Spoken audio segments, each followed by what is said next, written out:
Salam dalam kasih Kristus. Ibu saudara, buat kita yang mungkin belum sempat ketemu, mengucapkan selamat tahun baru buat kita. Kiranya kita senantiasa merasakan karya Tuhan yang Tuhan siapkan, Tuhan sediakan buat kita di tahun yang baru ini, tahun 2026. Ibu saudara, tema kita dalam renungan mimbar kecil ini, ya saya buat supaya kita bertanya-tanya begitu ya, ini kira-kira maksudnya apa nih? Baru tapi lama atau lama tapi baru, gitu ya. Baru tapi lama atau lama tapi baru. Saudara, dalam kehidupan kita, mungkin kita sudah melewati pergantian tahun itu udah banyak sekali. Ya, setidaknya mungkin bisa diukur dari umur kita sekarang nih berapa. Kalau umur kita 20 tahunan, berarti kira-kira 20 tahunan juga 20 kali juga ya pergantian tahun itu kita alami. Kalau 40 tahun, kira-kira 40 kali. Kalau 50 terus ya, menyesuaikan gitu. Kira-kira mungkin kita ingat momentum pergantian tahun pertama sejak kita kecil ya, mungkin umur 2 tahun, 3 tahun gitu, mungkin tergantung memori kita sampai di mana nih paling kecilnya. Nah, di tengah memasuki tahun yang baru itu selalu ada sebuah penghayatan bahwa kita berharap bahwa akan ada sesuatu hal yang baru yang kita alami di tahun yang baru ini. Walaupun kita mungkin dikelilingi, Ibu Saudara ya, dikelilingi oleh hal-hal yang lama. Ya, hal di sekitar kita tuh mungkin hal yang lama, rumah kita, ya, aksesoris atau perabotannya juga mungkin masih relatif semuanya lama, ya. Anggota keluarga kita juga pasti kan begitu ya, orangnya ya, yang itu lagi, orang-orang yang lama begitu, yang memang sudah ada setiap hari bersama-sama dengan kita, gitu ya. Lalu kita juga menjumpai ada banyak hal, aktivitas kita mungkin, pekerjaan kita, pelayanan kita mungkin juga sama, masih yang lama. Sehingga yang menjadi penghayatan buat kita adalah bagaimana kita bisa menemukan dan menghayati hal yang baru di tengah berbagai macam hal yang kita jalani. Makanya temanya adalah baru tapi lama atau lama tapi baru. Kalau baru tapi lama itu kita masuk tahun yang baru, Ibu Saudara. Ya, kita menghayati pergantian tahun tetapi cara pandang kita terhadap hal-hal dalam kehidupan kita itu masih yang lama. Sehingga kalau misalnya Tuhan bekerja, berkarya, menyatakan sesuatu buat kita, ngasih sesuatu hal yang baru, tapi karena kita pikirannya masih yang lama, cara pandangnya masih yang lama, maka yang baru dari Tuhan itu kita akan anggap begitu. Bukan satu hal yang baru gitu. Bukan satu hal yang gimana-gimana, karena buat kita itu masih sama-sama saja. Tapi sebaliknya, kalau kita menghayati bahwa walaupun mungkin hal-hal dalam kehidupan kita sepertinya masih yang lama, ya, juga masih yang kurang lebih relatif sama gitu.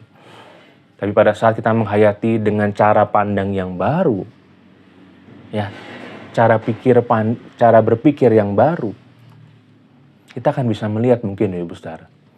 Oh iya, bahwa ini loh yang Tuhan sediakan buat kita. Ini hal yang baru. Kita mungkin melihat muka-muka yang lama, yang sama, yang familiar buat kita, ya, dalam pekerjaan, dalam keluarga, dalam segala aktivitas kita. Tapi kita melihat ada cara pandang yang berbeda.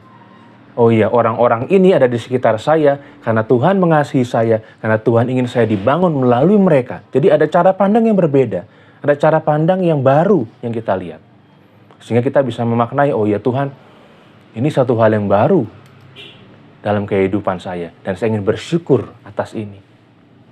Ya, kalau misalnya kita terperangkap pada cara pandang yang lama, kita melihat semua sama aja, nggak ada bedanya, nggak ada hal yang baru, nggak ada hal yang menarik.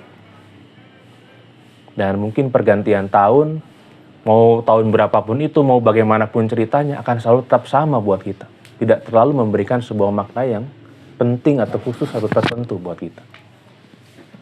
Saya mengajak kita untuk merenungkan firman Tuhan dari Injil Lukas pasal yang kelima, Ibu Saudara, ayat 37 dan 38. Lukas 5 ayat 37 dan 38 demikian. Demikian juga tidak seorang pun menuang anggur yang baru ke dalam kantong kulit yang lama. Karena jika demikian, anggur yang baru itu akan mengoyak kantong itu, dan anggur itu akan terbuang dan kantong itu pun hancur. Namun, anggur yang baru harus dituang ke dalam kantong yang baru pula. Ya. Anggur yang baru harus dituang ke dalam kantong yang baru. Karya Tuhan yang baru harus diimbangi, harus dilihat dengan cara pandang yang baru, Ibu Saudara. Dan itulah mungkin PR kita ke depannya. Seperti Ibu Saudara ketahui bahwa 3 bulan sudah saya harus menjalani hidup duka tanpa keberadaan istri terkasih. Ya, ini juga sempat menjadi sebuah dinamika tersendiri untuk saya pribadi dan keluarga memasuki tahun yang baru. Ya, tentu tidak sama lagi ini. Namun saya dan keluarga berusaha untuk melihat, memandang dengan cara pandang yang baru tadi. Walaupun nggak mudah, Ibu Saudara. Karena apa yang pernah kita rencanakan di tahun ini itu kayaknya semua jadi lenyap gitu ya. Apa yang pernah kami rencanakan berdua untuk tahun ini jadi kayak nggak sama lagi gitu. Passionnya, energinya nggak sama lagi. Namun kami berusaha. Ya, berusaha menggunakan cara pandang yang baru supaya kami bisa melihat, oh iya, ini ada karya Tuhan yang baru yang Tuhan siapkan dan Tuhan sediakan. Kira itu juga yang boleh kita rasakan bersama di tahun yang baru ini. Kita berdoa. Kami bersyukur ya Tuhan untuk segala sesuatu yang baru yang sebenarnya sudah Tuhan siapkan, Tuhan jadikan buat kami. Namun mungkin kami masih mempergunakan cara pandang yang lama. Tolonglah kami ya Tuhan supaya kami bisa menggunakan cara pandang yang baru untuk menjumpai, menemukan bahwa Tuhan selalu berkarya buat kami. Tuhan selalu menyertai kami.